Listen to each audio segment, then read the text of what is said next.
It's FoosTalk Live. You talking to me? Compelling and lively banter. Are you going to talk to us? Talking foosball. Foosball was how I measured my value as a man. You took that away. Players and fans, promoters and pros. Unedited and raw. Talk. Living in the moment. We have a lot of important things to talk about. All while practicing social distancing. Cool. We'll talk. No big whoop. Let's get this thing started. FoosTalk Live. Happy 4th of July weekend. Hey there, I'm Tom Robinson. It's FoosTalk Live, coming to you live from the studios of Foosball Radio and Inside Foos TV. Brought to you in part by 518 Prints, one of the finest printers of promotional items, t-shirts, jackets, hoodies, and Foosball apparel. Visit 518prints.com. FoosTalk Live is also brought to you in part by Foosballers, the movie, the spectacular Joe Hesslinger documentary about the sport of foosball. Download your copy now. Visit foosballermovies.com. Also brought to you by Foosball Clubs USA, dedicated to promoting the sport of the game of foosball through school systems in America. Visit Foosball Clubs USA, and we can't forget about Foos by Tony and Foos by Brandon also. Honorable mention during a Foos Talk Live. And I would say that this evening, because we are still in the 4th of July holiday weekend, I think it's justified to say we're still celebrating in so many ways. In fact, the best way to celebrate is with other people. So that's one of the reasons that I want to introduce to you now my co-host, one of the greatest all-time play-by-play foosball commentators. It is Jim Stevens from Colorado. Hey, nice to be here, and great to join the party on a party weekend, and happy 4th of July to all of you listening here in the United States. For those of you that don't know, the 4th of July represents Independence Day here in the United States, and fireworks and lots of fun, although a bit of a muted affair this year, Tom, of course, with all the restrictions. Yeah, absolutely. I mean, just a little bit of, shall we say, backed off our usual gatherings, which is okay. I think, for the sake of future 4ths of July, if that's a proper way to say it, let's go with that. I'm all for that, in fact. Yeah, I'm all up for future 4ths, future 5ths, whatever. Yeah. But it was we were actually in Castle Rock, Colorado last night for the 4th of July, and got to light off a few fountains and bottle rockets and that sort of thing. There were no organized fireworks shows because of fire dangers, et cetera, here in Colorado. But had a great time. And, for most of my career on the 4th of July, I was at the national championships, wherever they were being held traditionally on that weekend. And so really, I've probably only seen maybe 3 or 4 fireworks shows over the last 25 years. Sometimes we'd step out of the hotel or go up to the top of the parking structure at the hotel and watch a local fireworks show. But for the most part, I have not spent a lot of 4th of July's at home. The last couple of years I have, and had a chance to do it with my kids, of course, which makes it extra special. Now, do your kids show an interest in seeing fireworks displays, that kind of thing? Well, my daughter certainly does. My son does not so much. Although last night we kind of broke the ice a little bit. There really weren't any big, loud ones like there usually are at fireworks shows. And he's not a big fan of the loud noises. But last night he did hold 6 sparklers, just not at once, but over the course of the evening. And he was very proud that he was able to participate. And perhaps we're seeing the beginning of the light, and no pun intended, moving forward here as my son Kian starts to embrace what is really one of America's most fun holidays, no question about it. Yeah, I still recall as a young child really digging the fireworks, except for those really loud ones that kind of hit you in the chest. I think when I was 4 or 5, I wasn't into that, but as I got older, I thought, man, that's the best. That's what I come here for. Those great explosions. But yeah, it's funny because a lot of people now are starting to realize, especially in neighborhoods, when people are just lighting off fireworks in the backyard, it's really scaring the animals, the dogs and the cats, this kind of thing. It's traumatic for them. So it really is. It really is. As a former dog owner, it was always something we had to make sure. I had to make sure my dog was locked up because they tend to oftentimes want to hide, but other times want to run. And I've had a few dogs over the years get away, and in some cases not find them for quite a while because of the fright of the fireworks. Sure. No, it's a tough thing, but if we do this responsibly, like everything else we try and do in life, That's right. think about our neighbors and if they're going through this with their animals, of course. But yeah, it's funny because in my neighborhood, it's a small rural development in the middle of nowhere land, but there are a couple of places on the outskirts of our development where you could hear some fireworks going off. Nothing major, certainly no big displays because, of course, all of those have been canceled for the entire capital region of upstate New York. So that's only prudent at this point. Although I think that's maybe it will be back next year. We'll see.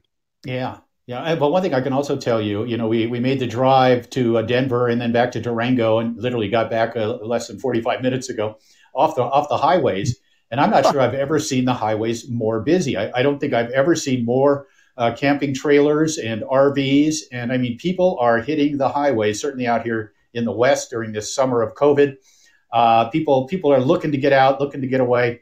And they certainly are, because it was just so busy. And I live in a very rural part of Colorado. Yet, US Highway 160, the east-west corridor here, which goes through a great deal of wilderness and over a couple of mountain ranges, was in some places much like an LA freeway, of which I also know well. But it was really, really something to see. One more thing, of course. This would have been the weekend, or actually last weekend, but traditionally on the July 4th weekend is when we are at the United States National Championships. And of course, it was canceled this year, as all the events have been since the end of February. But in honor of that, as we have done a few times so far this year, we do have a retrospective of national championships starting tomorrow night at Inside Foos TV. We're going to release the first of three classic videos from the national championships here in the United States. The first one will be a really good one, a rare matchup that we saw for a few years, but still a fun one to watch. Of course, the 2002 national singles final, Frederic Collignon in his only nationals appearance ever versus Terry Moore, one of the 10 greatest players of all time. That'll be released tomorrow night at Inside Foos TV. Then Tuesday night, we got a battle between two 20-year-olds, Billy Pappas versus Tony Spredeman, back in 2004 at the national championships up in Minneapolis in Minnesota. And then our third and final Nationals Classic this week will be the 2016 national doubles final from Colorado Springs, just over a couple of mountain ranges from here. It was the defending world champs Terry Roux and Robert Mares versus the defending national champs Ryan Moore and Joe Rhodes in a really good match from Colorado Springs. So you can go to Inside Foos TV starting tomorrow night. I think we're going to release them about 9 o'clock Eastern time, and you get a chance to see some classic nationals action starting tomorrow night. This is really the next best thing when it comes to foosball action. I know a lot of organized sports are going through the same thing. Classic baseball games, football games, basketball, you name it. All the sports are trying to do this. They're bringing out their best. And of course, it's great to reminisce a bit. And I love the fact that you're doing this on Inside Foos TV. That's just that's the best. You're really doing us a great service there, Jim. Appreciate that. Well, thank you. I mean, we do want to keep the community connected and also celebrate these great events that we are unable to attend in person. Speaking of events in person, that's still on the schedule here in about 5 weeks. The Battle in the Mountains in North Carolina, hosted by Alan Reese. And that one is still a go at this point. Then, of course, the Tornado World Championships at the beginning of September as well. Everybody's kind of looking to see which of those, if either of them, will be the event that kicks off the tour again here in the United States. A lot of things, of course, can happen between now and then. But for now, these two events are still on the schedule, Tom. Right. Excellent. Well, that's something to look forward to. There's no doubt about that. Fingers crossed that things really start to curve downward across the nation. And that way we can be more, shall we say, assured that things are going to go well. And may everybody be safe and be healthy at the same time. But that's right. Yeah, it's great that we can still talk about foosball with FoosTalk Live. That's the purpose of this function, getting together and talking about our great sport. And Jim, we've been on the air now 12 episodes. Can you believe that? Yeah, 12. Is that 12 something? Episodes. Seems like only yesterday. That and that brings to mind that it makes it a 12 pack of IPAs consumed between the two of us. In fact, that would be a case, I guess, because we both had an IPA each week. Yes, so that's we have. Full case. So I thought perhaps I should let you in on a little secret. Me personally, I love a little cheese with my IPA. Sure. So I thought perhaps to celebrate our 12-pack or case of IPA, that what we do a little bit of a change this week before we try our IPA. Something I'd like to share with you. So if you forgive me, here comes some cheese. What Jim and I like to do right about this time is to reveal our favorite IPA. Well, Tom, the IPA actually was kind of invented by the British when they sent beer down to India. They needed a way to preserve it, and so they just added extra hops to it. We're going to have a beer, the La Cumbre Elevated IPA out of Albuquerque, New Mexico. Tropical nose, 7.2 alcohol by volume. It's called Voodoo Ranger. I find it very good. It's the New Belgium brewery. It's a double IPA called the Mercenary, MYRCENARY. So things could get interesting here in about 15 minutes or so. Elysian Space Dust, and it's got a picture of a hops on the front, hops with eyes and a mouth, spewing space dust. Ooh! Tonight I'm having a Stone IPA out of San Diego County that I literally have been drinking since the 90s, not nonstop, of course. Gunpowder IPA. Sound of power. Big bite, double IPA, just enough sweetness to balance out the hop load, leaving a dry and resinous finish. Did you read that off the label? Perpetual IPA. It's a gift that keeps on giving, apparently. Roux, yeah, it seems like maybe a Dutch or German word. 7.5, that's pretty hardy, Tom. IPA of the week. I've heard that's a segment here on the show. Tampa, Florida, Cigar City Brewing. It is my IPA of choice. Highlight, just like the game, citrus-inspired IPA with notes of clementine, orange peel, and caramel malt. I would actually consider that. It was actually a 2014 World Beer Championship silver medalist for Best IPA called the Crank Yanker. Brewery Omegang IPA, which is called Nirvana. Yes, you drink double IPAs must be drunk out of a sniff. Very, very tasty. I'm a big fan of the double IPA. The Truth by Flying Dog Brewery. Just about to do a toast, I think.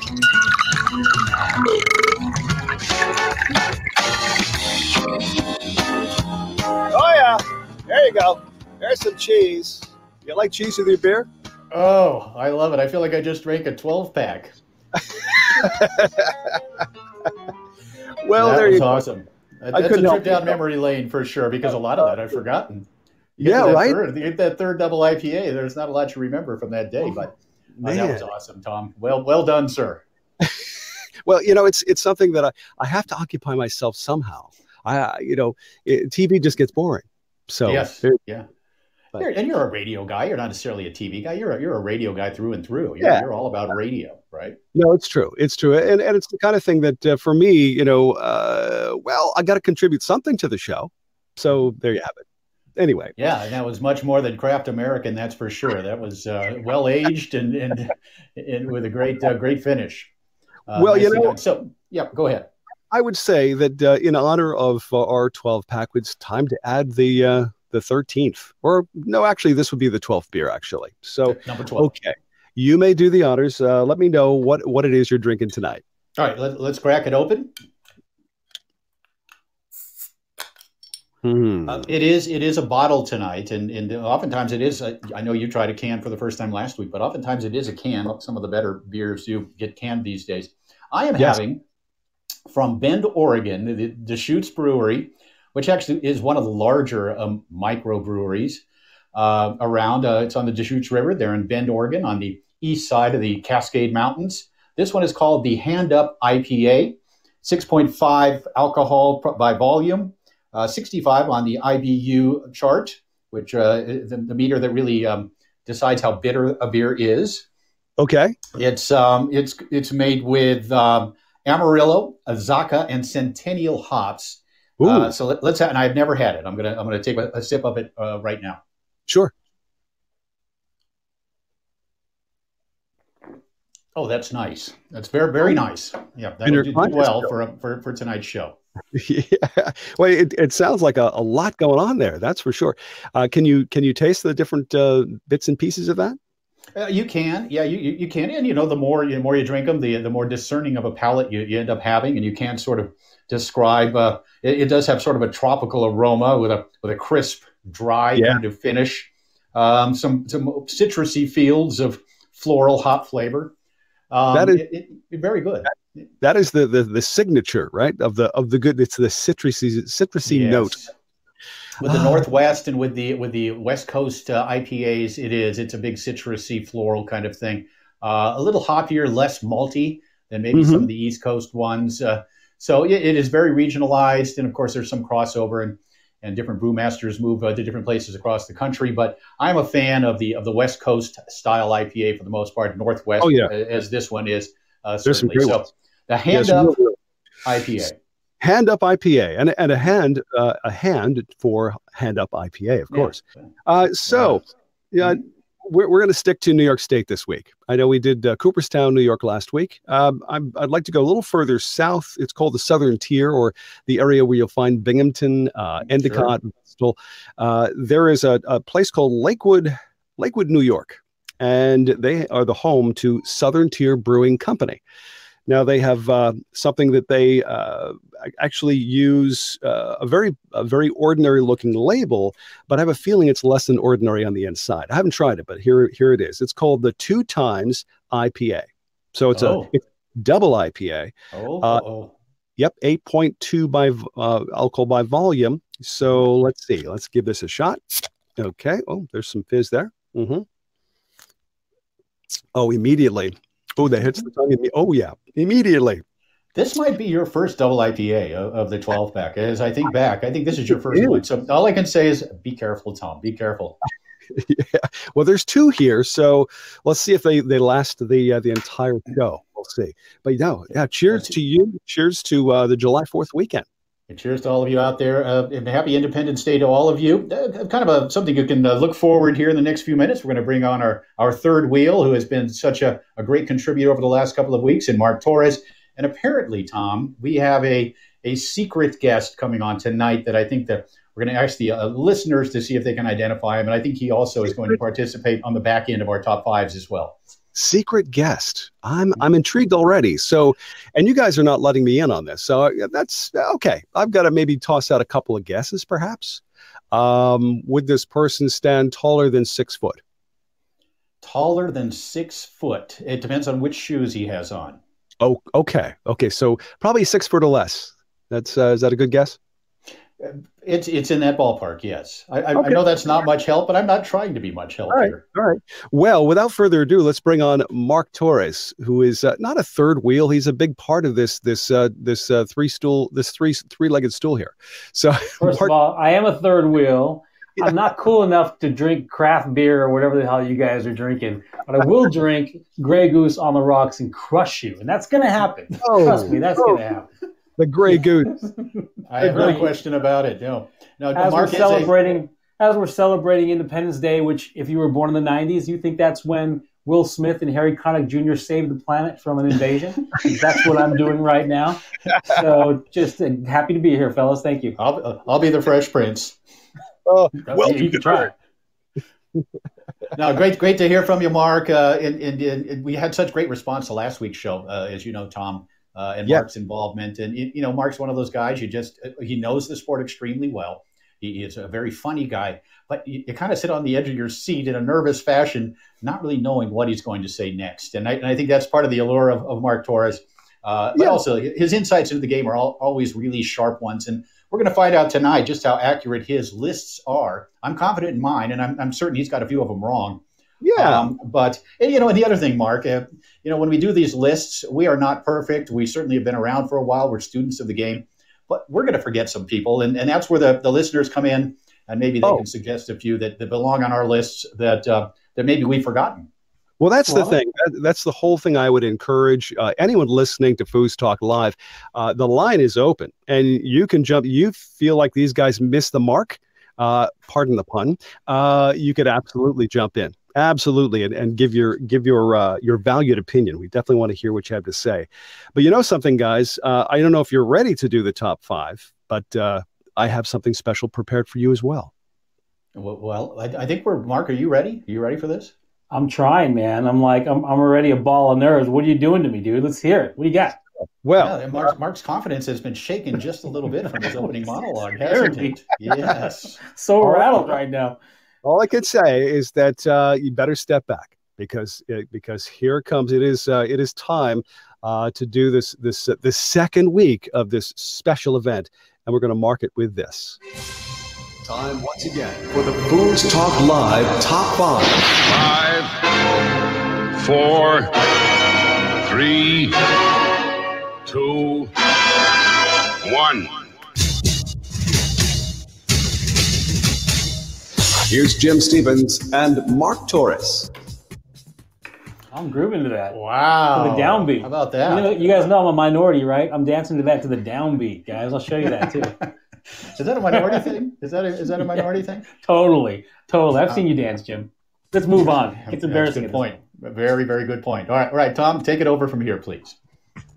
Oh, you're talking to me. This is for you guys. This is you're supposed to talk over the. See, here, let me bring you up to speed here when it comes to what we call work parts. Work parts are designed.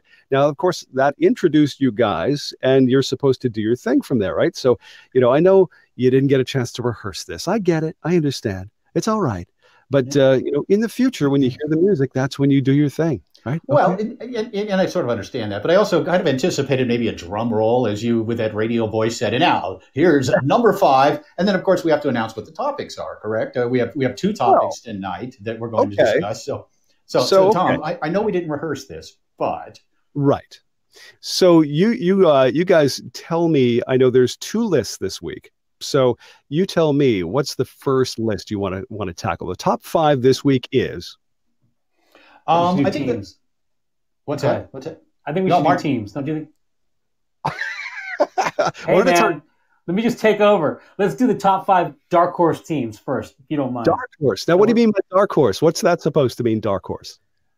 Jim, you want to chime in here and tell us what we mean by dark horse?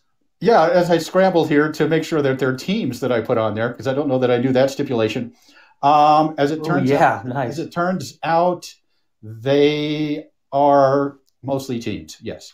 There may be a single player in there, but I think my top 5 are. So basically what it is, Tom, is the top 5 unexpected champions. And usually you're talking about an event, a major event, one of the major championships on the Pro Tour, whether that's back in the tournament soccer era, when you really could define, I think, a major championship as something probably with more than $50,000 in prize money.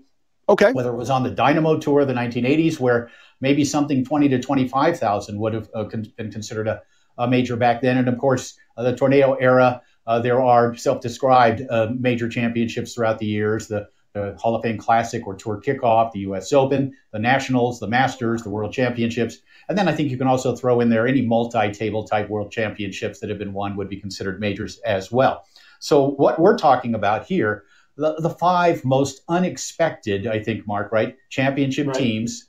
Of the last of throughout foosball history. And Mark and I aren't quite as aware of what was going on during the 1970s. We know the numbers. I was there, so a little bit of it, but I couldn't really have told you at that time necessarily who was a dark horse in that era. So basically, that's it. The dark horses, the unexpected champions, and Marc Torres. We're going to start off with you.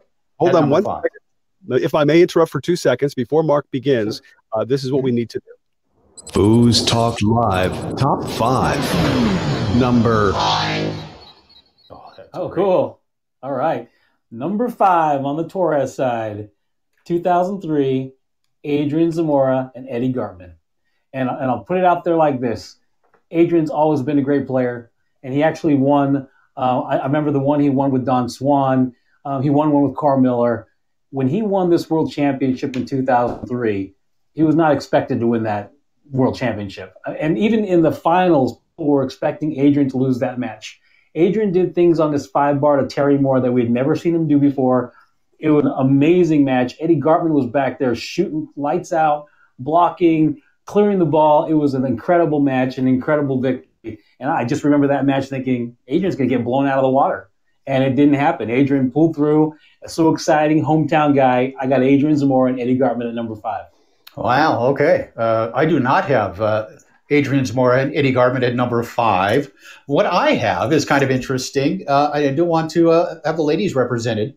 Back in 2001, right in the heart of Cindy had her great career, Moya Thielens and Laura Gunther had won a couple world titles. Cindy was playing with Tina Roton back then during that time. But at the 2001 Tornado World Championships, at the Hyatt Hotel in Dallas-Fort Worth Airport.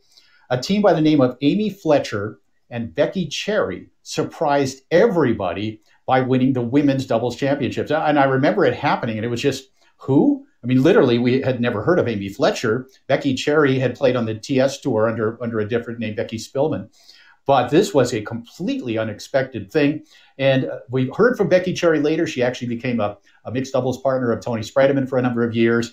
But I don't know that Amy Fletcher ever did anything else on the pro tour, but she has a world championship women's doubles title, a trophy sitting up there on her shelf from back in 2001. So my number 5 on the dark horse list is Amy Fletcher and Becky Cherry in women's doubles at the 2001 Tornado Worlds. Awesome choice and way to diversify. Frankly, I probably skipped on the women's teams, not without thinking of them, but I think that's an incredible choice. Great choice, Jim. So are we settled with the 5th most dark horse team? We are. Okay, well, here we go. Here comes FoosTalk Live Top 5. Number. I'm going to take us back to the 90s, and I have great nostalgia for the 90s. It's not delusional in the sense that I know how great the players are today, but in the 90s for me, it was when I was playing the early 90s, those brackets were full. So winning a tournament for me in open doubles, open singles in the 90s means you had to win that extra 2 or 3 matches because you didn't have buys, and there were always upsets. It was very difficult to win doubles matches in the 90s tournaments. And so I'm going to go with 1994 Masters doubles, Shan Coffey and Lewis Cartwright.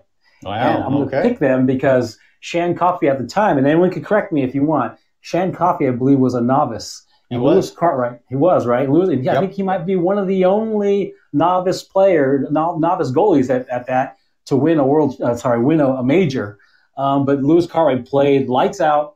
No one could stop him on the 5-bar. The 3-bar was screaming. Shan Coffey pulled through, did what he needed to do. I got them as my dark horse number 4, Shan Coffey and Lewis Cartwright. That's a great pick. And I remember it well. Of course, I covered that. That was my first full season of covering the professional tour, the Tornado Tour. And I do remember it well. And what a surprise it was. And you mentioned it early on in your comments there, just how strong the fields were. Lewis Cartwright was really on the rise. This is when he really started to make a big dent on the pro tour. It wasn't just but a couple years later when he won the World Singles Championship. But that was a surprise, especially with Shan Coffey being a novice player in an era of tremendous ProMaster players and teams. So great pick there, Marc Torres. My number 4, it's kind of interesting. This is a dark horse team, in my opinion, yet it is made up of one Hall of Famer, one of the greats of all time, and another guy who probably should be and will be in the Hall of Fame at some point. I'm going back, and I'm going to have to check the date, but I believe it was 1997 Masters. And if I have the date wrong, but it was 1997, 1998, right in there. Masters doubles champions, Scotty Weidman and Mike Bowers. Oh, yeah. Great pick. Love that.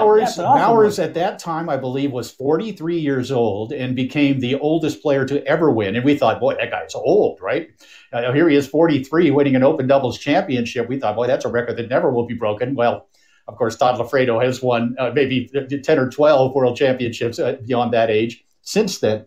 But at the time, Mike Bowers, the player of the 70s, one of the true pioneers of the sport, he had not won a title or even been in a final since 1982. Coincidentally, I played him in that event in the winner's bracket of open doubles at the 82 U.S. Open, which I try to sneak in here as often as I can. But he had not really made a dent at all. But he and Scotty Weidman in Atlanta at the Masters, and I want to say it was 97, were champions in open doubles. And I've talked to Mike about it. He considers it really one of the most special tournaments that he ever played in, primarily because he had not had success for a long time. And he was like 43 years old. And he beat my boy Fernando Rosa and Dana Marr, San Jose guys in the finals.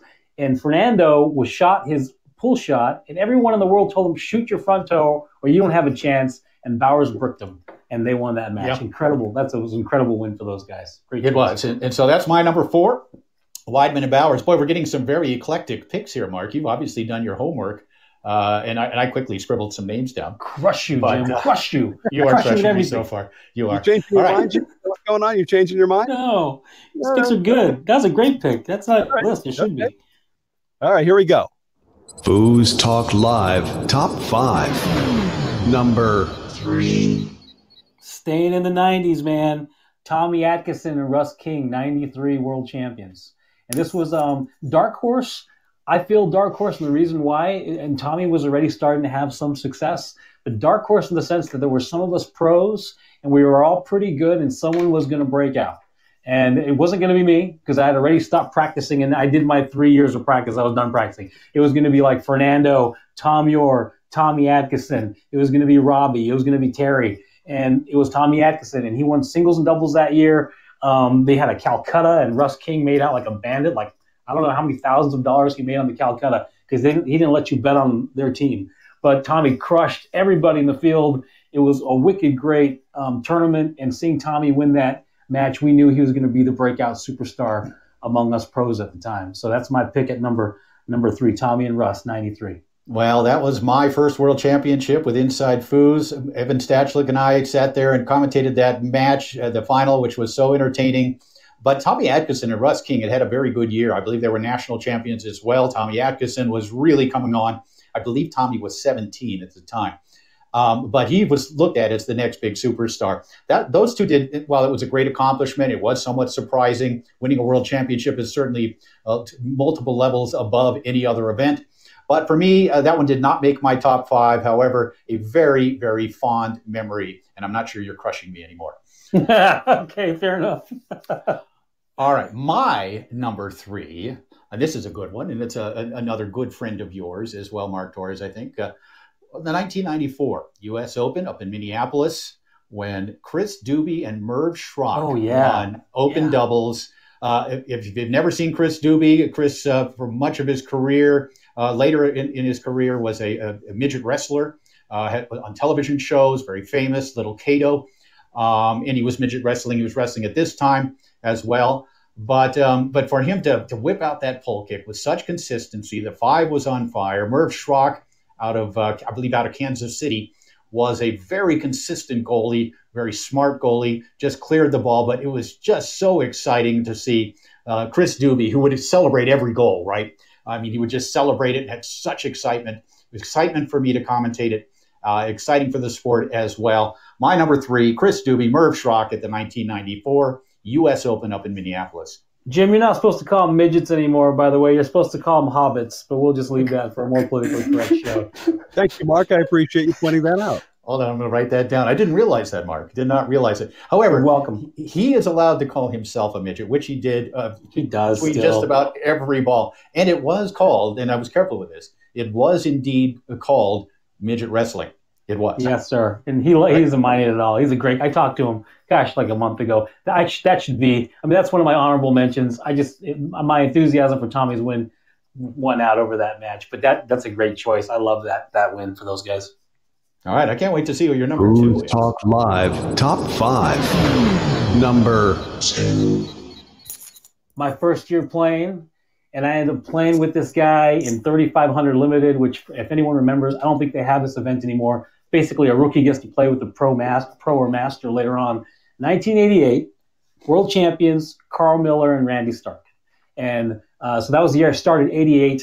What I know of that match, and anyone can correct me, I believe they teamed up at the tournament, tournament, and they won 6 straight against Macias and McIntosh, Charles McIntosh, 6 straight, a freight train, ran them over. And so, like, out of nowhere, here comes Randy Stark, the lefty, and crushing people and handling people. Carl Miller's bricking people, and they run right through the loser's bracket and win that tournament completely out of the blue. I'm all about the dark horse team, the team unexpected that wins the world title. And we've known this watching history, the history of foosball. A lot of dark horse teams can get to 3rd or better. Yeah. It's getting over the hump. It's winning that last match. And that's where these last 2 teams are going to come in. So I got 1988, Carl Miller, Randy Stark. That's a great one. They did not make my list. They did make my honorable mention. I knew Randy very well back then, had a chance to play him in Southern California. He was in Arizona at the time. Very talented player. And I can really see it. I guess it's like a Major League Baseball team, Tom, that gets hot, in October. And even if we were a wild card team and they just get hot and they go to the ballpark every day just with confidence. When a team is rolling through that losers bracket, they just get so confident. And of course, then the team sitting in the king seat perhaps hasn't played since the day before. And here comes this steamrolling team from the losers bracket. And now it's exactly what happened in '88 with this team, as Randy Stark and Carl Miller. And Miller, really, really strong goalie, as they came back to the losers and beat Macias and McIntosh in that final. That's a great pick, Mark. Thank you. Yep. I have as my number 2, when Frederick Collignon and Todd Lafredo paired up in 1998 in Fort Worth, the only world championship ever held in Fort Worth, smelled like horses for much of the weekend. And that was just the foosball players. But it was, they paired up in 98. They won in 98 in open doubles, the world championship. They won in 99. They won in 2000. They won in 2001. And they won in 2002. They had won 5 straight open doubles world championships. Nobody had ever done that. They looked unbeatable. There wasn't any way that anyone saw them. The teams had come close. Trevor Park and Lewis Cartwright had come really close in 2001 in a match that went down to the final ball. But in 2003, these guys made the list on a little lower down for Mark. But the number 2 for me, because of the fact that they interrupted the run of the greatest team in history in Collignon and Lafredo, it's Adrian Zamora and Eddie Gartman, who just played perfect foosball. They played Park and Cartwright in the final. Lewis Cartwright and Trevor Park made the finals 3 out of 4 years and lost all 3 of them. 2 of them to Collignon and Lafredo, and 1 to Adrian Zamora and Eddie Gartman. In my opinion, at that time, and looking back on it from my perspective, which was a huge, it's the biggest in my career of covering the sport, the most unexpected to me, despite the greatness of Adrian Zamora and Eddie Gartman, both of whom I knew very well, knew Adrian from California for many years. But for me, that was the biggest surprise, Mark. And I know you had that one a little later on, but just the fact that they were able to end the run of the greatest team of all time at those 2003 Tornado World Championships, it's Zamora and Gartman for me. You know what bias could be with that between number 2 and number 5? I've seen Adrian be so dominant in the Bay Area for so long. It was surprising. Don't get me wrong. That's why he's in my top 5. But it was also kind of like, I can see it, But for you, I mean, you were out there not seeing him crush everybody in the Bay Area every single week. It was probably even that much more surprising for you. So that actually makes sense. Yeah, and I knew him as a great player. I even played an event with him at one point up in the Bay Area. And I knew him as a great player, but still, the greatness of Collignon and Lafredo it really paints my pick at number 2. Wow. So this is the only time for these 4 positions you guys have actually chosen the same names. That's the only time. That's pretty remarkable. So there could be some debate about this. And anyway. Not really, because Jim knows more than I do. So Jim's list is probably better. No, but Mark's slightly younger and has a better memory. Okay. There you go. Well, are you guys well prepared? Because we have something special for the top spot here. So if you're ready. Come on, let's do it, man. FoosTalk Live proudly presents the top 5. Number 1.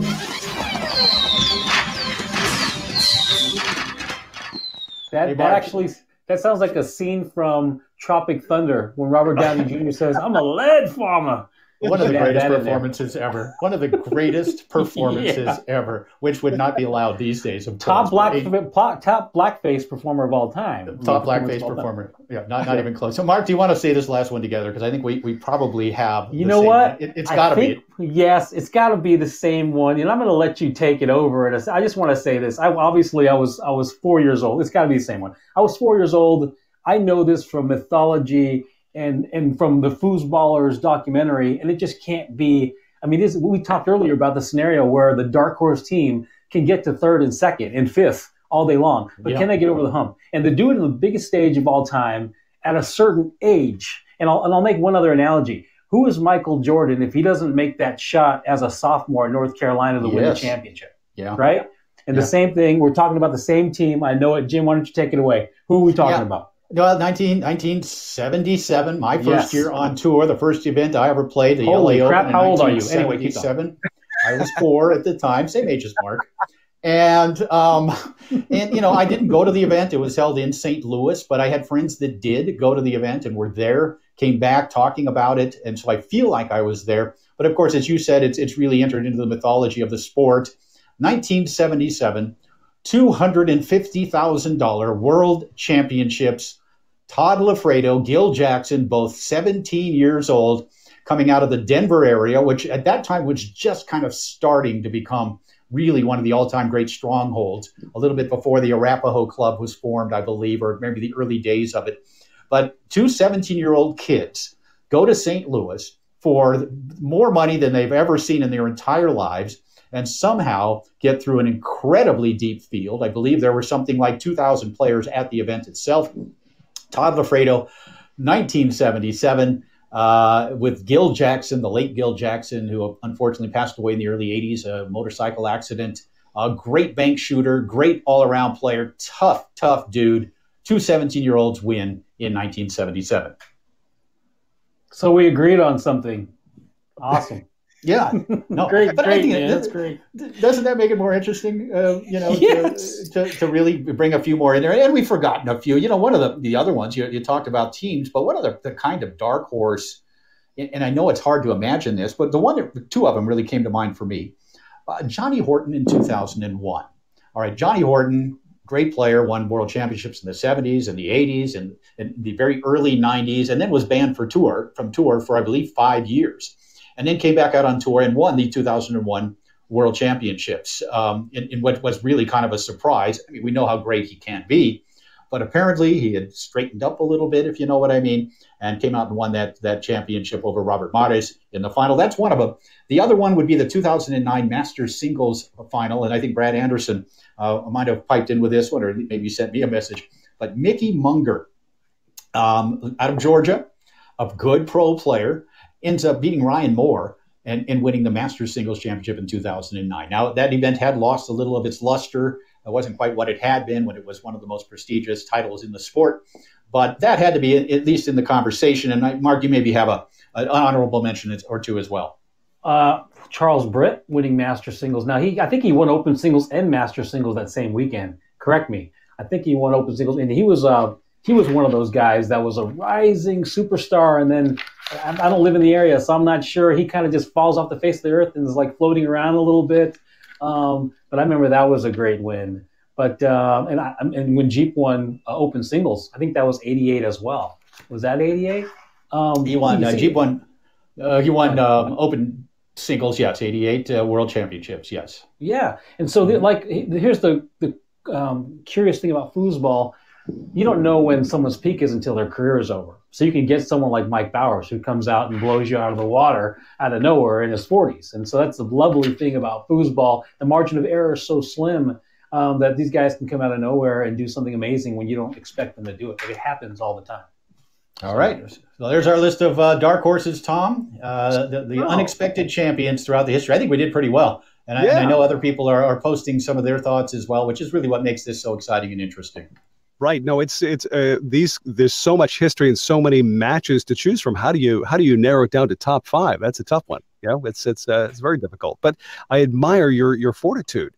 So we have another top five list. So I'm wondering, do you want me to give you the same flourish this time? Shall we do Of course. Okay. Forever. So here we go. Absolutely. Forever.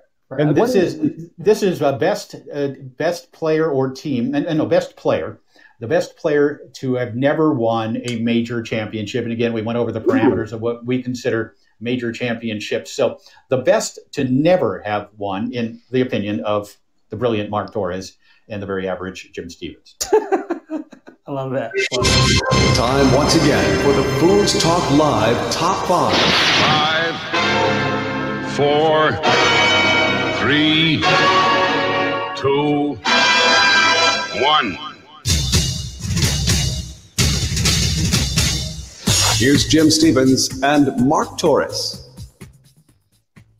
Mark, right, why don't you go fellas. ahead and lead this one off, buddy? Yep, go ahead. Thank you. Let me preface my list by saying that I describe my list with great reverie and humility. And the reason why is these are great players, and I'm going to sit here and kind of describe the top five. But if truth be told, the closest I've ever been was playing for fifth at the Worlds in '93, and I got my ass kicked by Mares and Spear on table one in the pits. It was a 4-game match, and we got blown out. And then we lost our next match at like 7th or 9th. I'm not even sure what it was. I'm not going to name the player who beat me. It's a good master, but we're antagonists in a fun kind of way. So I'm not going to give him if he's listening, he knows who he is. He may even admit to beating me in the losers bracket. So I've never sniffed third at a major event, and so gotten close. But anyway, point being is I described my list with full well disclosure that I've never even gotten close to the careers these players have had. Right? I like that. It's way to overstate the obvious there, Mark. Yeah, right. In case you didn't know, I'm not a world champion. There you go. Write it down. So I got two honorable mentions first before I get into the there's a little subjectivity here, right? Because we're talking about the majors. So obviously, when there were 5 majors in the 90s and that got smaller, we also got to give some appreciation to some of the big events. Like, for example, if you won a 15 grander in the 70s, well, that was the equivalent to like a 50 grander, and those were massive events. So, for example, one guy that could have made my list but didn't was Steve Morey, Mr. 5-bar out of Utah. That guy would crush people. He lived with the ball night and day, and everyone in the world who played foosball at a high level in the 90s knew that if Steve Morey had a 3-bar, he would win everything. Unfortunately, he didn't have a very good 3-bar, and he didn't. I mean, his 5-bar got him really, really deep in the brackets. He won a tournament on TS, and I think it was like 77 or 78. I had to get Kathy Brainerd's help to get that win down. So he's not on my list. I'm gonna appreciate that he won a big tournament back when the money was Seattle kickoff, 10 grander in 1978. The Seattle kickoff event up in the Pacific Northwest. The other one which is nothing to sneeze at. No, yeah. So if you use inflation, which I did, it's like a 43 grander, and a 43 grander, it's like $42,770 after inflation. If you do that math, everyone and their mother was playing that tournament, right? In the Seattle kickoff. Other honorable mention, Thor Donovan. That's my favorite player all time. I grew up playing around that guy. He wins and played competitively with class, but he won the striker super doubles and he won trucks. And I'm going to count that. That's, in my humble opinion, that's as good a win as any other. We're playing for cars in, I don't know what year it was. You got that in front of you, Jim? I believe it was 93, I want to say. 93. So Thor and Steve, honorable mentions, two of my favorite all-time players. My number 5. So every region has their wonder kid. And we were fortunate in the Bay Area to have a couple. And this guy's still playing, and he can still do it. He has all the tools. He's a left-hander with a great 3-bar, a great 5-bar. He's great player, speed, hand speed, all that technical ability. He hasn't got over the hump yet. And the reason for that, at my number 5, is Sergi Aragones. And this is a guy, he's still got a shot to do it, but he has not yet. He's been in the finals. He's been in the finals in singles with Rico. He's been in the finals with, was he playing Terry? Did he play Todd and Rico in the finals of doubles? No. Played Terry Moore in the finals of 92 World Championships Open Singles. Who did he play? Who did Sergi play? You're talking about Sergi. Yeah, no, wrong guy. Yeah. No, Sergi played someone with Ken Lowe in the finals of Open Doubles. I wasn't at the tournament. Yeah, I believe it was Fred. We can look that up at some point. Yeah. Anyway, I did not expect Serge Aragones to be on the list, frankly. I know he's a good friend of yours. He's a great player, but I was not prepared with any Serge Aragones. Well, so let me, if I could illuminate a little further, right? This is a guy who I knew him. He started playing when he was like 11 or 12. He just put him on a stool, kind of like the equivalent of putting him on phone books. And he used to shoot a push shot when he was a child, and he would beat the hell out of the local guys. I mean, he was crushing the local novices. So he's had the full run of playing at a young age. All the skill, all the ability, has gotten there to the finals, has not got over the hump, and he can still do it. I got to put him at number 5 just based on talent and not yet getting it done. Yeah, and a great guy as well, and a world-class breakdancer as well, I believe. Yes, and he was in the finals of a doubles with Ken Lowe, I believe, and I don't remember. Maybe it was Morin Diaz in Las Vegas. And he also reached a final in singles. It might have been Rico. Yes, Rico. Yep, so I've got a couple of honorable mentions before I give you my number 5 as well. And those two are the two that Mark mentioned, one of whom had a great 3-rod with the pull kick and Thor Donovan. The 5-bar, consistent, but not necessarily, apparently not quite good enough. And the other is Steve Morey, who had, first of all, Mark, Steve Morey invented the brush pass. Right. That's all you got to say, right? The guy invented the brush pass, one of the great five rows in the history of the sport. One of the greatest five rows, no question. But on most of the table styles, pre-snake shot, he did not have a 3-row. When the snake shot came, he got better. He's won some pro titles. He won the multi-table senior doubles world championships a few years ago with Steve Corioso, another Northern California player. So those two are my honorable mentions. My number 5, a player out of Florida who I may have let it out of the bag a little bit. A former finalist in World Championship. He won a couple of mixed doubles titles. This guy was a great player out of the Bay Area, the Tampa Bay area there, with such great competition. And this was one of the best players to ever come out of that area, which is saying something. Great 5, great 3, great guy, great player. Chris Starcheski is his name. And a guy that was just so good and came so close so many times, but just couldn't get over that final hump to win a championship. My number 5 out of the state of Florida, Chris Starcheski. I left him off, man. I thought he won something. Maybe I gave him credit for a Dynamo Regional that I shouldn't have. Well, maybe, yeah. That's an obvious name, and he's a wicked good player. Great choice. But he did win a world championship in mixed doubles, but I think the parameters that Mark and I kind of set privately were that we were going to stick mostly to singles and doubles in this list, and Chris just never was able to break through at the biggest level in those two disciplines. All right. So you guys want me to embellish? As go along here. Oh, okay. So hold on one second. Let's do this. We'll make it official for the 4th. FoosTalk Live Top 5. Number 4. Very cool. That's Optimus Prime. It's got to be number 4. I am standing up doing the robot right now. That's awesome. That's your best dance. Mike Archer, number 4. So here's a guy, right, who's all the tools and great 5-bar, great poise under pressure. I believe he had a shot, or Brandon had a shot to win a major, and the shot didn't go down. I think he won Texas State at least twice. Here's a guy that used to have Rico's number in open singles. There's like 2 guys that had Rico's number in open singles, and Mike Archer was one of them.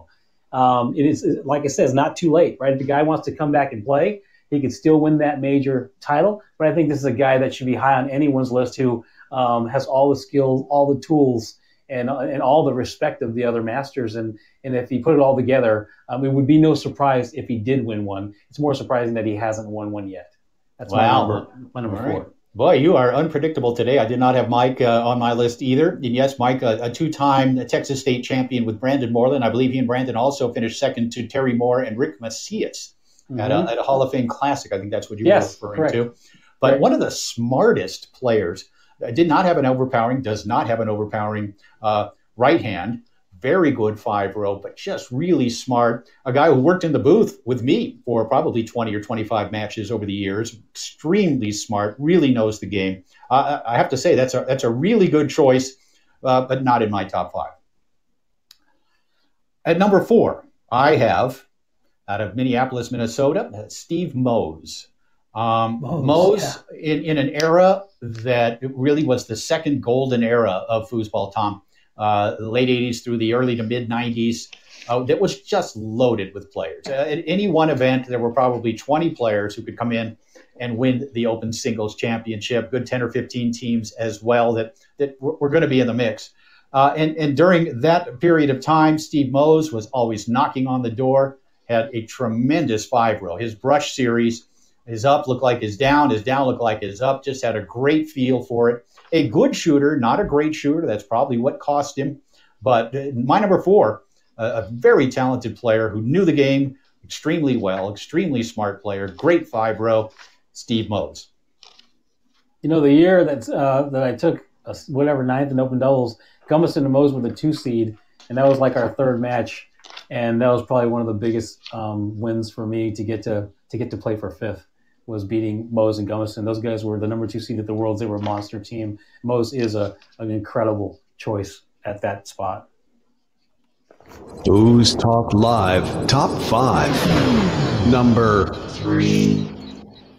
Number 3, I got to stick with the young guys. And I know this guy has done stuff internationally, but he hasn't got it done here yet. FoosTalk Live. No, you can do it again. You can do it all day. My number 3 is Rob Atha. And I put Rob Atha in the same space as Ryan Moore and Billy Pappas and Tony Sprayman. And he's a guy that is just around the corner, knocking at the door. I believe he's going to get his. I believe it's going to happen. Because he's such a cerebral, well thought out, complete player. And his defense is great. He makes the right choices. He's just going to get the right partner, and he's going to put it all together and win one. But he has not done it yet. And for that reason, I got him at my number 3. Wow, that is a great pick. He did not even occur to me, and it's probably because I've watched him win world championships overseas. I think he has world championships on maybe 4 different tables, but has been in the finals a couple of times, twice at the Tornado World Championships, but has never won. And in my opinion, Rob Atha is one of the 5 greatest multi-table players of all time. All right, maybe we'll get to that list down the road here. Yeah, but to me, Atha, as you said, thinks the game well. His skill on the table is as good as anybody's this side of Billy Pappas, maybe. But Atha, who I once called the poor man's Billy Pappas, much to his chagrin. But he is an incredibly talented player, has not got over the hump on Tornado. At some point, you have to think he will. He was in the finals with Tommy Atkinson here a couple of years ago. He was in the finals with Joe Hamilton a decade ago in open doubles at the World Championships. But for me, again, because he has been such a successful international player on so many different tables, he's a multi-table world champion in doubles with Joe Hamilton back in 2009. For me, that is the big one for him, that multi-table championship and the multiple world championships. To me, he doesn't make my list, but a great pick, and always great to illuminate Rob Atha, another guy who has worked extensively in the booth with me and has been very good. I had a couple guys, too, Europeans, for the same reason. But it was Dieter and Bentivoglio. Those guys, I saw them play in the early 90s in the World Championships, and they have all my respect and accolades for what they've done overseas. Those guys are incredible players. But you got to win on Tornado, don't you? That was part of our. If it was about, that was part of our rules coming into the deal. Otherwise, Atha would be nowhere near this list because I was aware of his accolades. But when you look at the Tornado Tour, when you look at the American Tour in general over the last 40 years, it really is the British Premier League. It's the NHL. It's the NBA. It is the best of the best, and you really do have to perform if you're going to be considered the greatest all-around player, as Frederic Collignon is. You have had to have had success on the Tornado table. My number 3 is a very good friend of yours, Marc.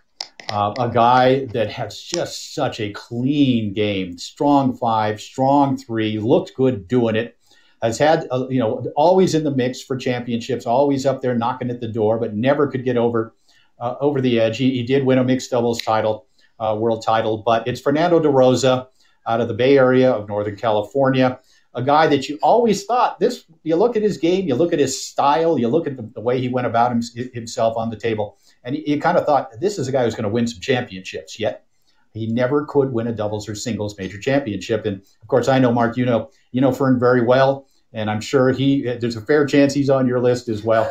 But that's my number 3, Fernando Derosa.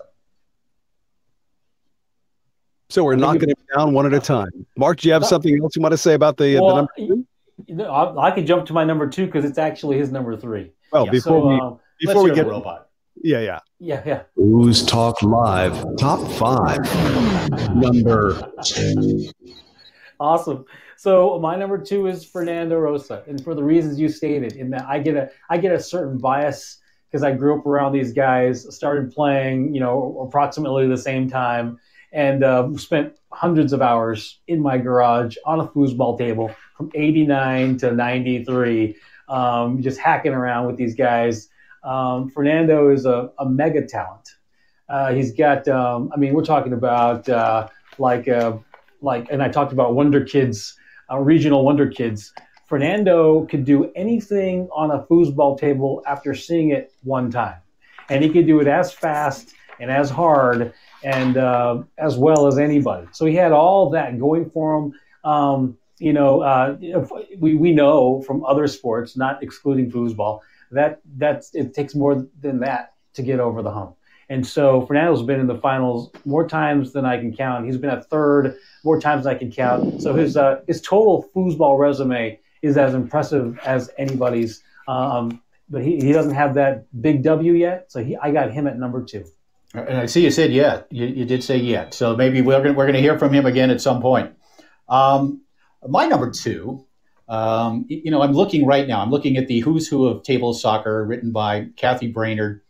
My number 2, he and I actually turned pro the very same weekend back in 1982 when he took third in the U.S. Open in open singles. I took third in the U.S. Open in open doubles. And so I have finished third before Mark. Sorry, bud. But then you look at his resume, and there's second in open singles. There's third in open doubles, second in mixed doubles, third in open doubles, third in open singles. It goes on, but he could never break through. And I've always kind of considered him, in my mind, at least the players that I have covered, as the best player to never win a championship, based on the players that I saw right in front of me.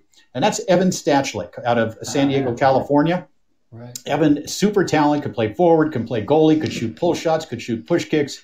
The 5-row was so smooth and accurate.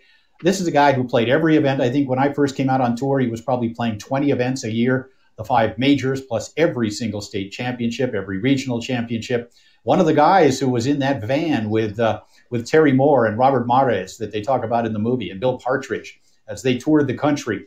A legendary player, a guy who was also Tom Robinson, my very first ever color man in the Inside Foos booth. Locally in Southern California, we did a couple and then took it out on the pro tour, worked the 1993 World Championships together, wearing ties and funny haircuts.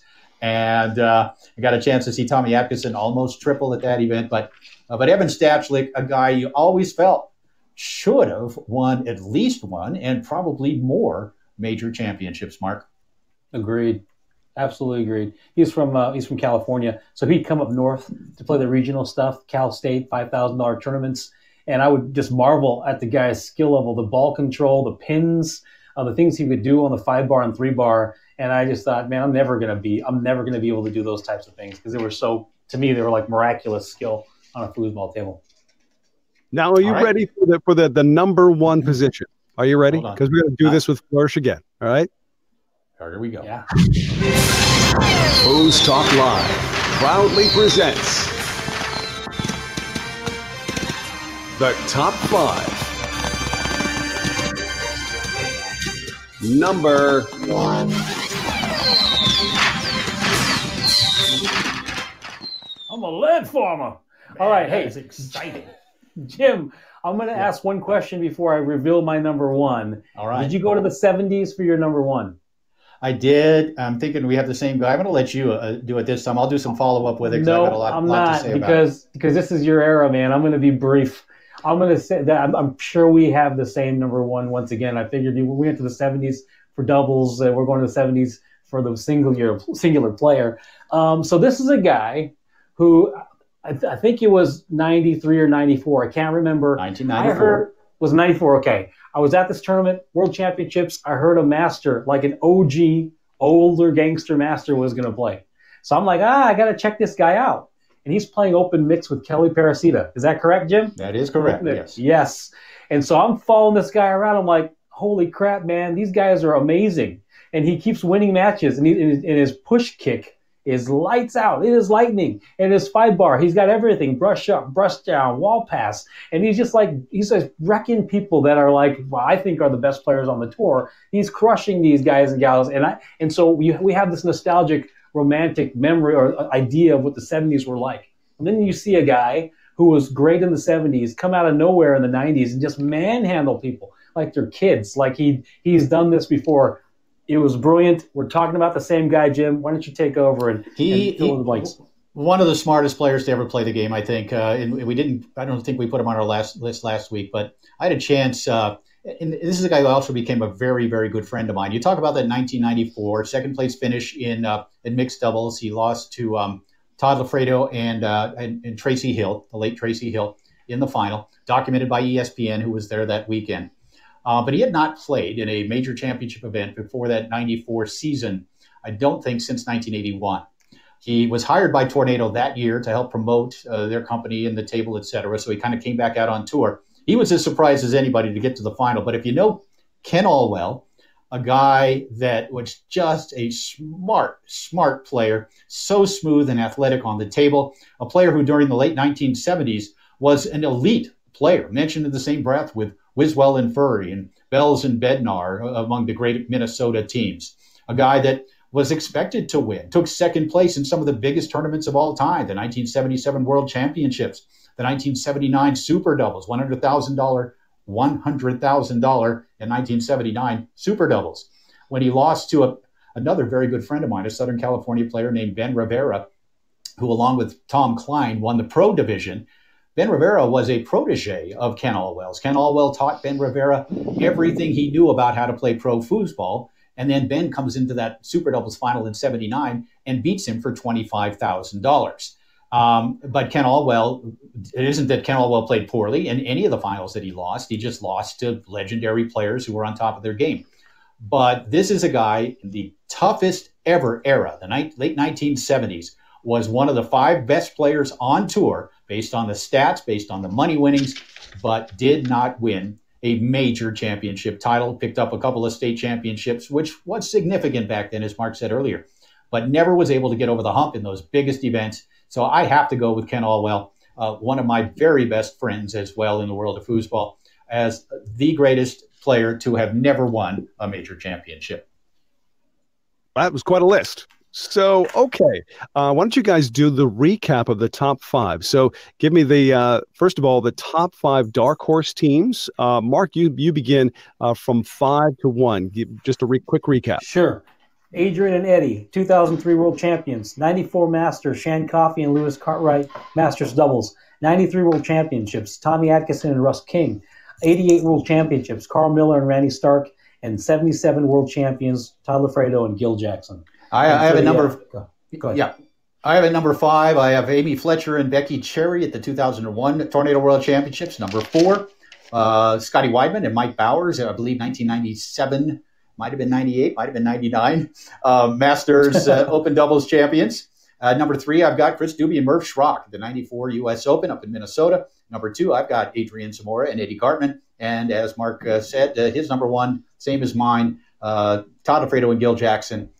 I think the dark horses of all dark horses at number 1, at the top of the most unexpected list.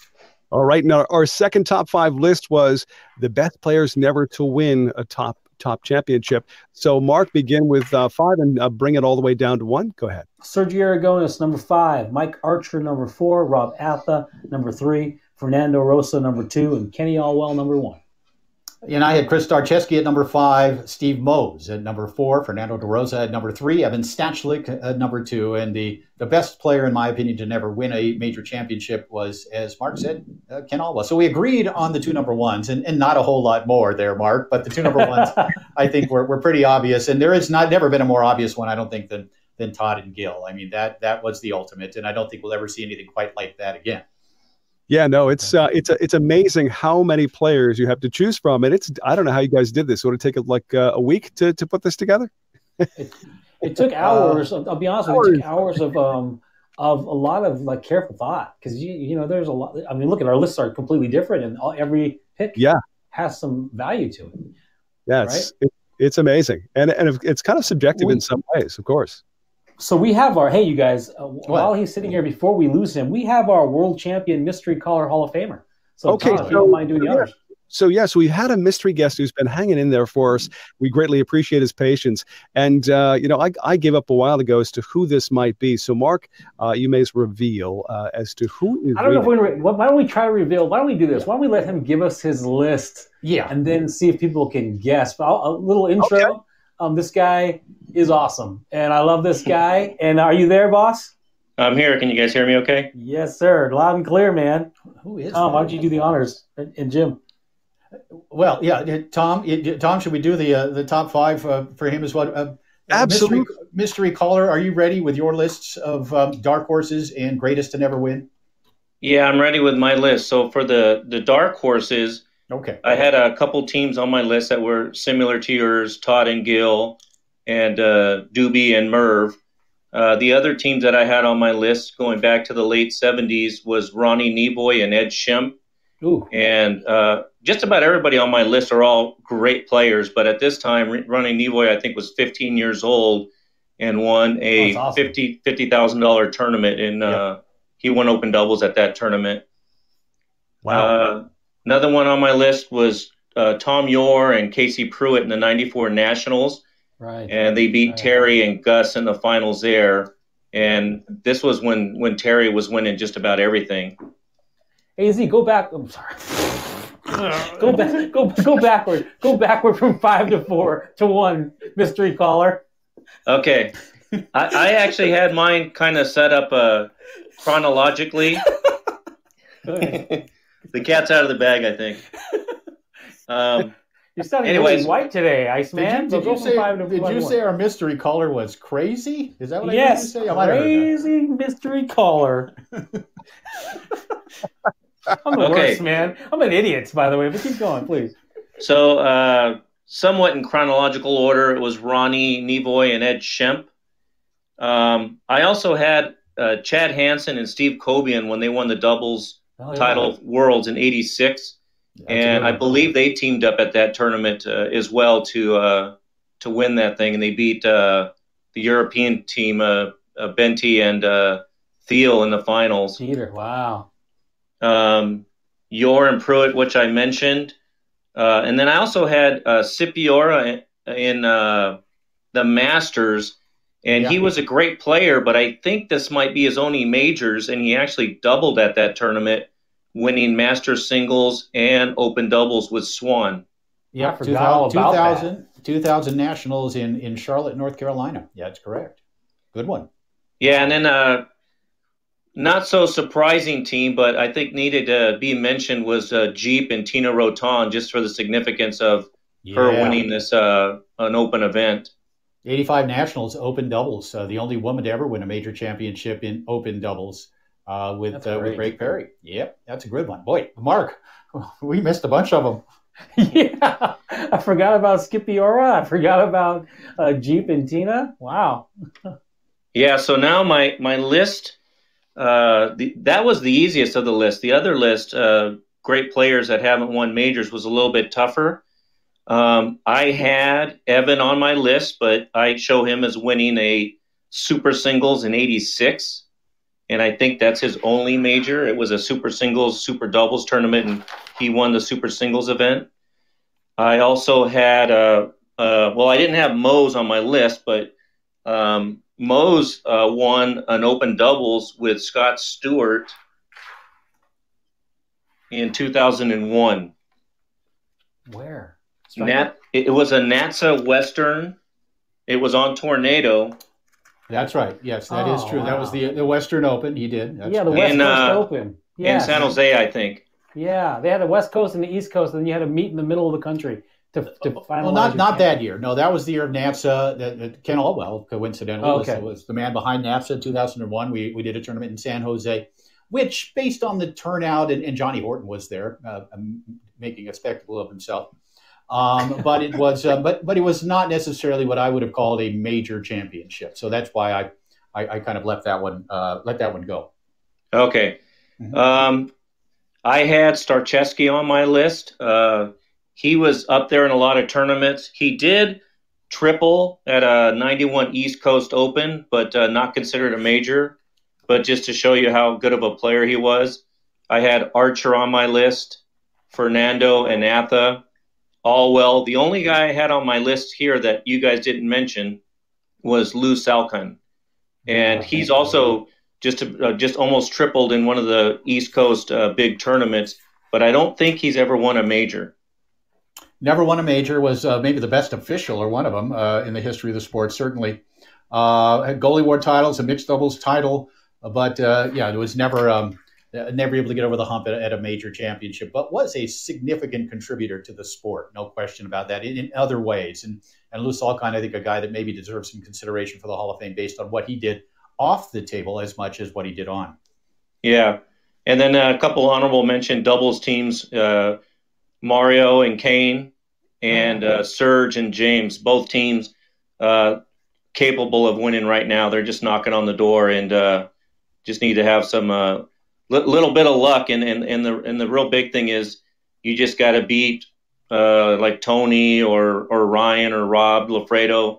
These guys are just really, really hard to beat. They are. Now your voice I don't think so. Well, Mark doesn't think so, but he's a former world champion back in 1990. You just ask him. Yeah, try to win the 1990 Amateur Doubles World Championship, guys. Try that. Yeah. Anyway, go ahead, Jim. But the voice does sound vaguely familiar to me, Mark and Tom. It is someone that I feel like I've had a discussion with rather recently, even. A mystery caller. Can we ask some questions to try to determine your identity? Sure. All right. Have you ever played for Team USA internationally? Yes. Mark. Tom, why don't you ask a question? Are Tom, you white? Go ahead. Sorry. What was that? I said, are you white? Yes. I think that's none of your business. Good one. Yeah. Tom, you got a question? I do. Have you played more often on the West Coast as opposed to the East Coast? Yes. More West Coast. Yes to Iceman's question also. Are your reflexes quick as a cat? That's what I've been told. Mm-hmm. Mark? Do you resemble a character from Sesame Street? I hope not. Have you been accused of being one? No. Did you ever carry a team name of one of the characters from Sesame Street? Oh, yes. Oh my gosh. Okay, well, memory jogs. It's starting to come to me. Tom, what about you? One more question? Well, I would say, let's see here. Are you under 50? No. Well, did you appear on our lists of earlier? Yes. Ooh. Tom, you got any guesses? I can act surprised. Mm-hmm. All right. I think it's time for the big reveal. I'm looking here to see if anyone has guessed correctly. I don't see anyone on here. Do you resemble a character from Walker, Texas Ranger? Reese Roberts over in England, watching in the middle of the night.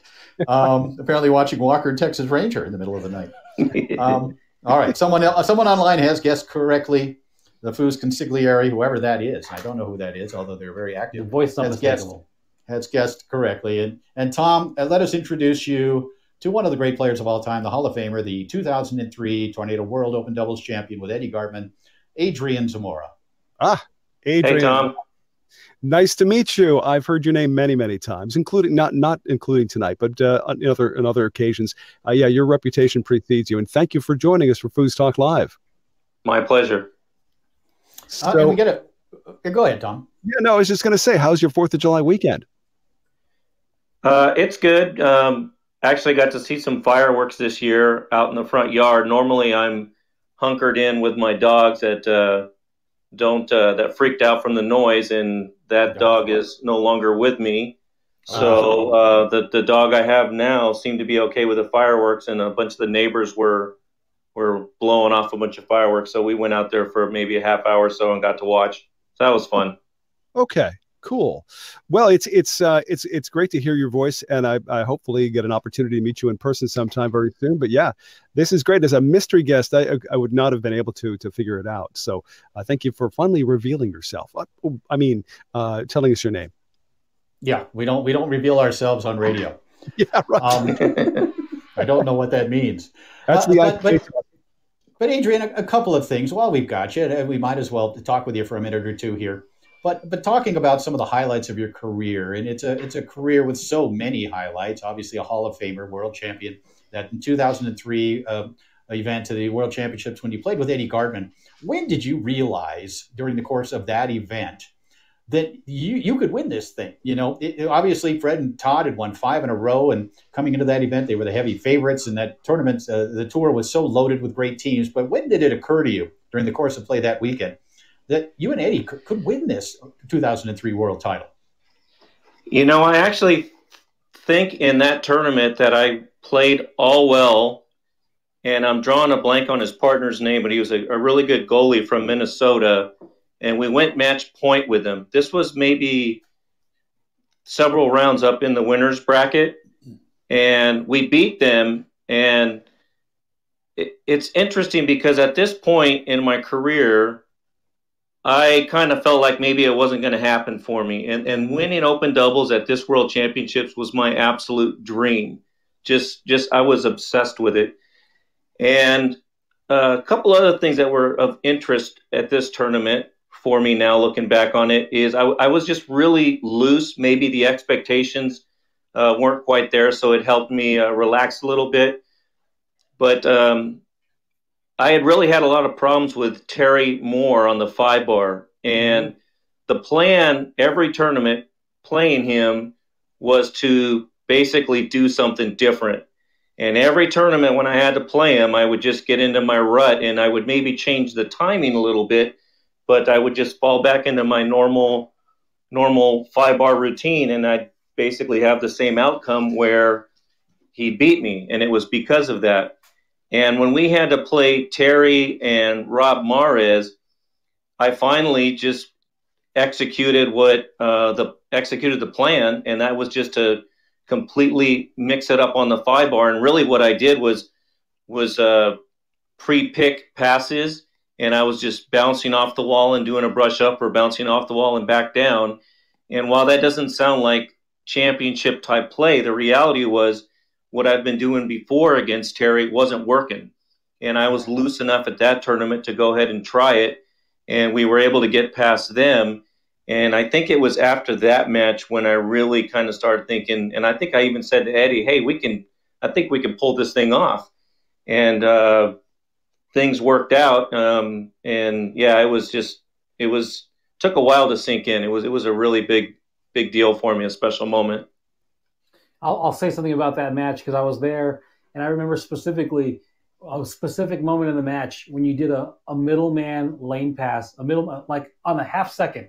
You did a quick, middleman stick pass. You know what pass I'm talking about? A pass you don't really use that much. It was exactly what you're saying. It was you picked the pass before, and Terry just shook his head. And I think at that moment, Terry knew he was going to lose that match. Because there was a point in the match when your 3-bar was on fire, your 5-bar was automatic. You know you're in the zone. You're not overthinking it. You're just executing. And there was a point where Terry knew that he was going to lose that match. And I was thinking, I didn't think for a second you were going to win that match. If I'm going to be honest, I think I was in the booth, and I was thinking, you're not going to win this match. And when you started steamrolling them, everyone knew you were going to win that match if you just kept up that pace. It was a brilliant, brilliant moment. Yeah, and then with Eddie back there just doing his thing, I mean, the guy is just such a great player, blocking, an awesome shot from the back, and he was just having so much fun. It was just really, really awesome playing with him. And that's really something when Terry Moore is able to block Adrian Zamora's 5, because Zamora's 5, and I know a lot of you have seen Adrian pass the ball, but he is so good at disguising that up from the down and down from the up. On that brush pass series. But again, a testament to just how good of a defensive 5 Terry Moore had. And you said you just sort of, the San Francisco 49ers used to go into games with their first 20 plays already written down, and they're going to run all 20 of these in a row. They're not going to allow themselves to be persuaded defensively or baited into anything. So you just came out and you just went, either you were going to go up or you were going to go down. And it really didn't give Terry a chance to react necessarily, and it was successful. But again, Terry had such a good defensive 5. Yeah, he really had something on me. He had figured out I had to have some sort of tells, because, I mean, he was literally just lights out blocking my 5 for several tournaments. So, yeah, I was desperate, and I just let it fly. And you know what? I want to add something else, too, because if my friends are listening, if Fernando or Serge are listening, this is a cautionary tale. And I'll tell you why.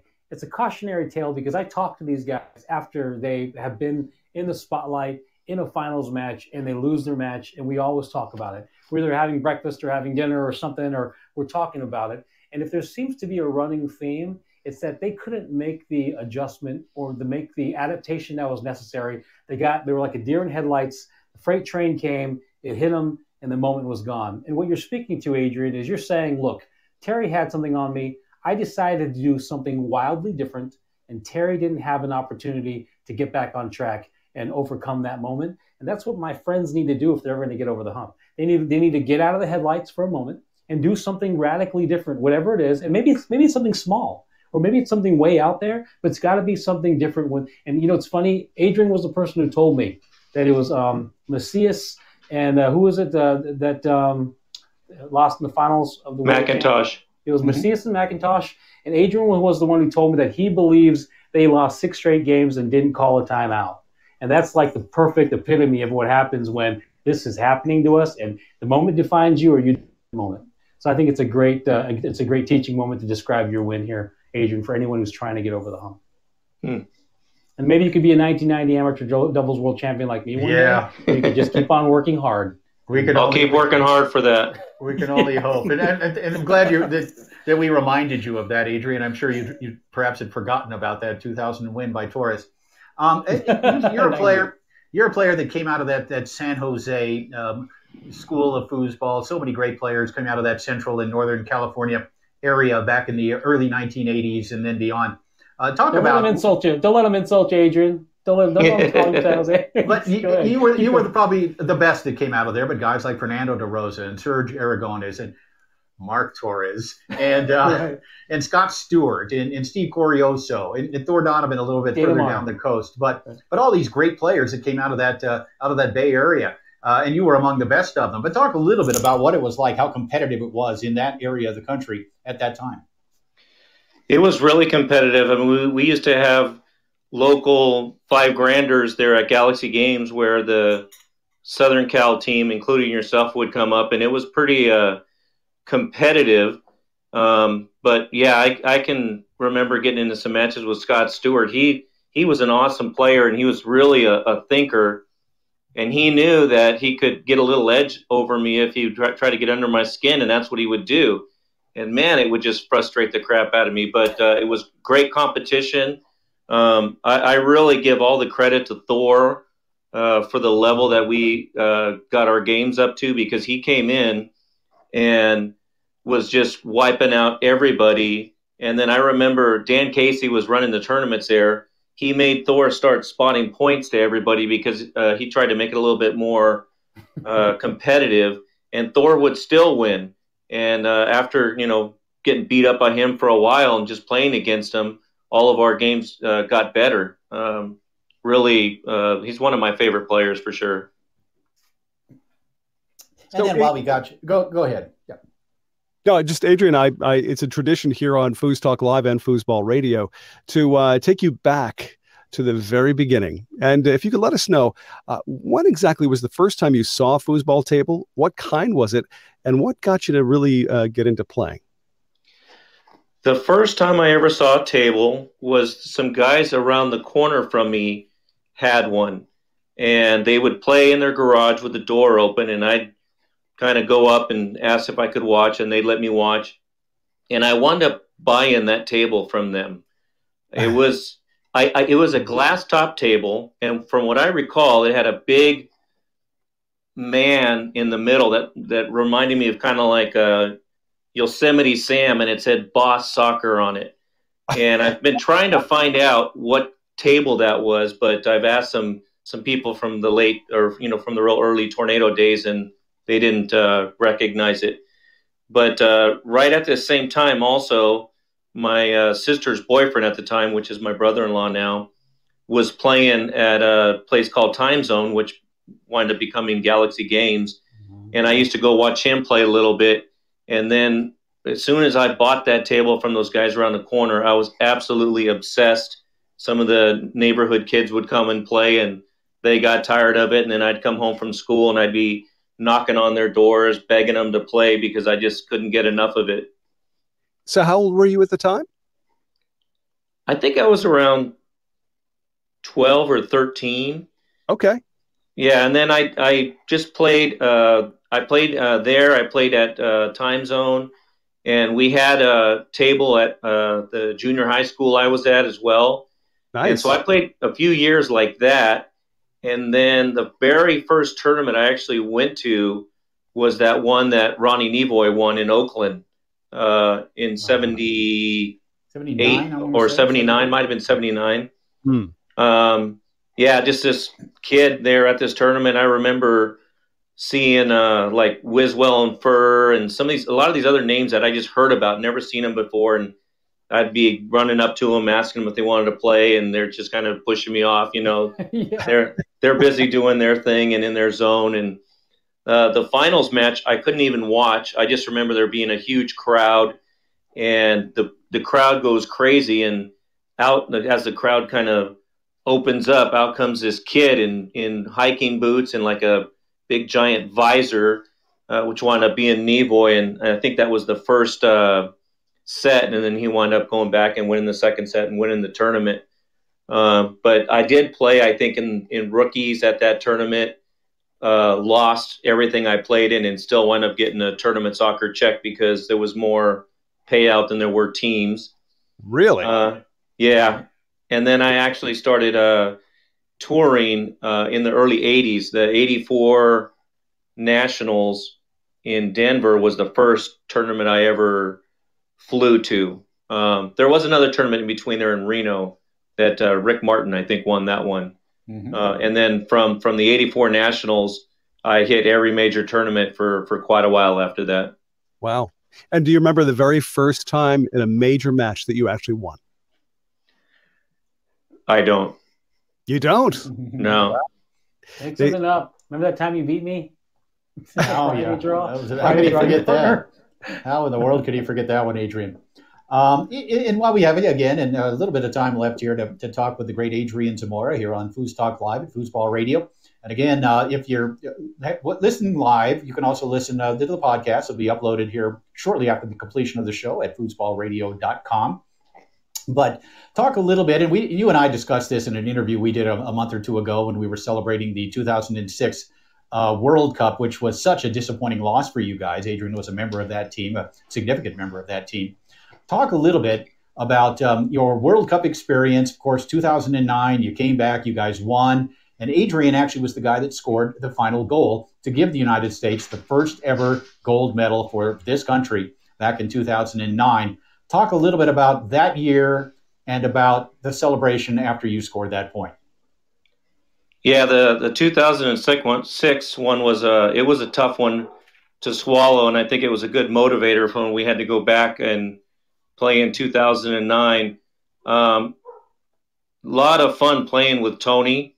And it's a matchup I'd never get the opportunity to have, or a partner here playing in the States, and just really cool getting to play goalie for him. Dana Marr, he's really taught me a lot on defense and strategies and things to do when you're just from a defensive standpoint, which I don't, and from a goalie standpoint, I'm normally not playing goalie. And one of the things that he had mentioned is just, make sure you don't take your partner out of the match. And so I had a very basic strategy, and that was I'm just going to just try to clear the ball and play it safe and just let Tony do his thing up there, which he did. And the other thing Dana mentioned was, you might know or get the feeling for when you just got to go for it and your partner might need a little bit of help. And during that match, Tony, I think he had like a few shots in a row, maybe even 4 shots where he didn't score. So I just figured, all right, now's the time to go for it. And it was just awesome that it actually worked. Yeah, it was a great memory for all of us. Adrian, by the way, Tom and Mark, also right now the defending world multi-table senior singles and senior doubles champions with Garrett Schirkenbach. They won, Adrian able to double last year in Spain. So he still has some game, folks. And he has been touring more often of late. And as I commentate his match and I look around the room, a lot of these guys, really maybe younger players, didn't get to see you in your prime, but you're still quite a marvel on the table. And Adrian has put a lot of work in over the last couple of years to kind of get back out on tour. And it really shows because he remains an outstanding player, an elite player, a Hall of Fame player. And Mark, you got anything else? Tom, you got anything else for Adrian tonight? Are you one of the world's, AZ? Sorry, go ahead, Tom. No, I was going to say, out of all the people you've played with, of course, you play with the best. Is there one player you can tell us that you've never had a chance to play with that you'd like to play with? There's a couple people that come to mind, and the two are Terry Roux and Robert Mares.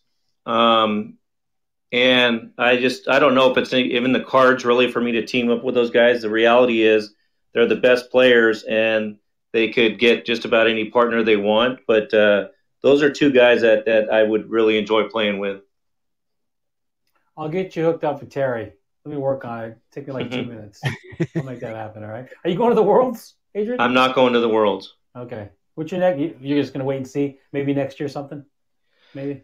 With the exception of an odd tournament, the only tournament I've gone to in quite a while now is the Vegas. I've gone to the Vegas tournament every year, with the exception of this year, of course, because what we have going on. Yeah. But I hit a couple regionals, and just haven't been motivated enough to really practice for that tournament. Something like Spain, obviously, is motivating, so I practiced a lot for that. Garrett played awesome and is the reason we won doubles. I mean, the last, I'd say, 4 matches in a row, people just couldn't score on him, and that's not unusual. So yeah, I just kind of pick and choose which ones I'm gonna go to. So I'm going to pass along one thing that I just saw come up on our feed here. I'm supposed to ask you about Hossein Hazzani. Hossein. In terms of best player to never win, I think is maybe Iceman Moore is putting him out there. Hossein had one of the great pull shots I think I've ever seen. And Iceman is asking you, Adrian, what were your thoughts about Hossein? The first thought is exactly what you just said. He had an absolutely just awesome, long, blistering long. I didn't play against him a whole lot, or that I can even remember at all. And I don't recall the rest of his game as far as his 5-bar, his defense, even though he had an awesome long. I don't know if I had heard, I think he was a little bit long happy, so maybe be a little bit easier to block if you figured that out. But definitely remember him. He had an awesome pull shot. I don't think he would make my top 5 of awesome players that have not won a major. You had 2 guys that had like ridiculous long pulls. There's a lot of guys, but between Gary Edgeworth and Hassan Kiani, those guys just had the most crushing, ridiculously ear-rattling long pull shots. But they fell in love with them. As Adrian said, they were a little long happy. And both of them had very good all-around games, no question about it. But when you have a long like that, and I should know, but when you have a long like that, why shoot anything else, at least in their mind? But if you're going to beat the elite players, you have to. And Haas and Gary, neither of them really ever did, but both great longs. All right, so Iceman Moore piping in with a question. You guys got anything else for Adrian? I'm good, yeah, but I'm just going to say that I'm absolutely honored that Adrian would join us this evening, and you're welcome back anytime. Thanks, it was my pleasure, Tom. Thank you, man. I appreciate you sitting around and waiting. Appreciate you, man. Really do. Thank you. Yep. Thanks, Jim. Thanks, Toro. I'm going to listen to the end here. All right. Class act always. Adrian Zamora on and off the table. Great competitor, great teammate, great opponent, and just an all-around great guy. And I know you agree with that as well, Mark, as somebody who knows Adrian very well. So, Mark, that was a great choice for mystery guest this week. I think that we're going to expect more next week, but that's you've set the bar. Let's put it that way. You have. It's a high bar, man. Throwing the challenge out there, buddy. Throwing the challenge. Who's it going to be next week? And I can remain in the dark as well. I'm happy to. Yeah. Let's do that. Let me figure it out. We can turn this into a regular feature. Who's my line in foosball? Right? It's that kind of thing. I think it works. Yeah. Great. I'll work on it for sure. Yeah, that was a lot of fun. It's been a fun show again. The top 5s and Adrian Zamora. Tom and Mark, I have a couple of things I just wanted to throw in before we finish up here. Yes. Of course, don't forget about the tomorrow night, Tuesday night, Wednesday night, 3 releases in Inside Foos TV celebrating the national championships. Some of the great players in the game will be on display in those matches. So if you're a subscriber to Inside Foos TV and you've rang the bell, you'll get notified when we upload those. Should be about 9 p.m. Eastern tomorrow night, then Tuesday and Wednesday. The other thing I'd like to announce, and this is kind of an important one, and something we're going to focus on as we grow closer here in the next few weeks, but talking with the promoter of the Bardo Hearn celebration, which was scheduled for later this month, I believe it was July 29th through August, or July 30th through August 1st. in Austin, Texas. And of course, the Bardo Hearn, a great tournament, but also more importantly, a celebration each year of the fallen Foosers, of the players who have passed away during the previous 12 months. And I've been it's been such an honor over the last about 10 years for me to be the host of that ceremony, to be a part of it, to be able to honor and remember the great players all around the world now who have passed on, and sort of get their families there to sort of be able to work through it all and remember them and celebrate their lives. What we're going to do this year, in talking with the promoter Ben Kempner, later this month, the weekend that would have been the Bardo Hearn celebration, we are going to, of course, as we do usually these days, release a few classic matches from the Bardo Hearn celebration. But we're also going to live at Inside Foos TV on Saturday. I want to say that's July 31st, this Saturday. We are also going to do the Bardo Hearn celebration Fallen Fooser ceremony live at Inside Foos TV. There are more than 30 names this year that we're going to have, pictures, and we'll talk about their careers as much as we know about them, and have some testimonials from family and friends, etc. But we were not able to do the ceremony this year, but we are going to do it remotely at Inside Foos TV. Ben Kempner is going to join us as well. But I want everybody to kind of put that on the schedule for the end of the last Saturday of July, when we will be broadcasting at Inside Foos TV, the Bardo Hearn Celebration Fallen Fooser ceremony. So looking forward to that. Yeah, thank you for that, Jim. That's fantastic. Looking forward to that. Of course, it would be great to be there in person this year, like everybody else would like to be at the Bardo, but of course we'll have to wait another year. But yeah, that's fantastic. Thank you. Yep. Looking forward to it. And thanks to Ben Kempner for taking over. Of course, the number one name that we would have been honoring this year is the man who created the event, the man behind the Bardo Hearn celebration, Mr. Joe Kuntz, who passed away last year. And we all miss Joe. He was such a vital part of this event, and he will be missed. But we're going to get a chance to honor him here in 4 weeks at Inside Foos TV. So that should be a lot of fun to be a part of that event, but also always a little bit sad. But on the other hand, also it's great to be able to celebrate the lives of these foosball players, literally from around the world. Mark, any parting shots? No, just I want everyone to remember that I won 1990 Amateur Doubles World Championships, and shortly after that, I stopped practicing and still beat the crap out of a lot of you guys. So just let's end on that note. Just hang up the phone, everybody. We're done. No, thank you. It's been another great show. I'll be excited to come back anytime you want me to fill some airspace and maybe bring a few of my buddies on. It'd be awesome. We will hunt you down if you don't show up again. Yeah, love you. Thank you. The top four will not be the same without Marc Torres. That's for sure. Well, I'm looking forward to it, guys. So have another great show. Really happy. We'll have 2 more top 5s for everybody next week. Mark and I and Tom will discuss a couple of topics, and we'll have top 5s. And we do really appreciate everybody sharing their top 5s with us and reminding us of people that we forgot, because despite the brilliance of Marc Torres and myself, we do forget some folks. All right.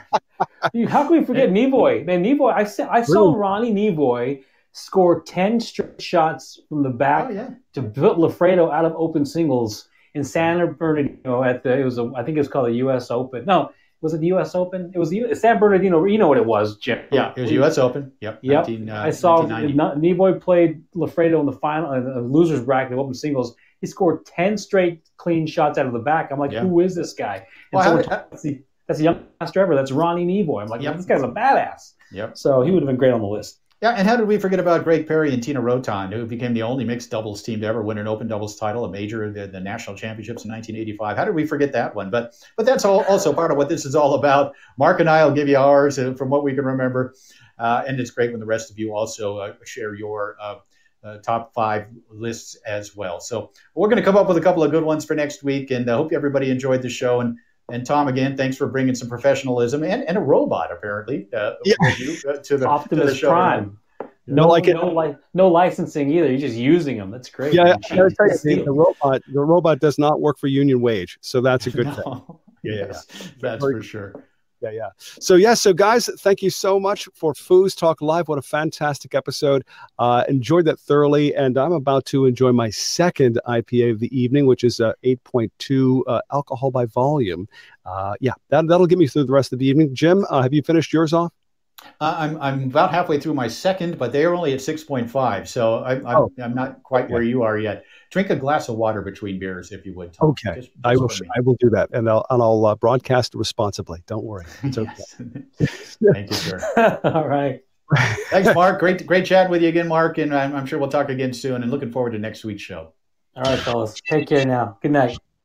Good night, Mark and Jim. Any parting shots? No, of course. Great to be here on a holiday weekend, everybody, and we'll see you foozing.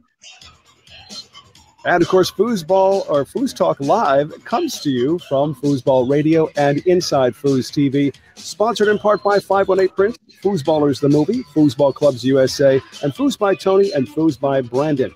We'll see you on the table and next week on FoosTalk Live.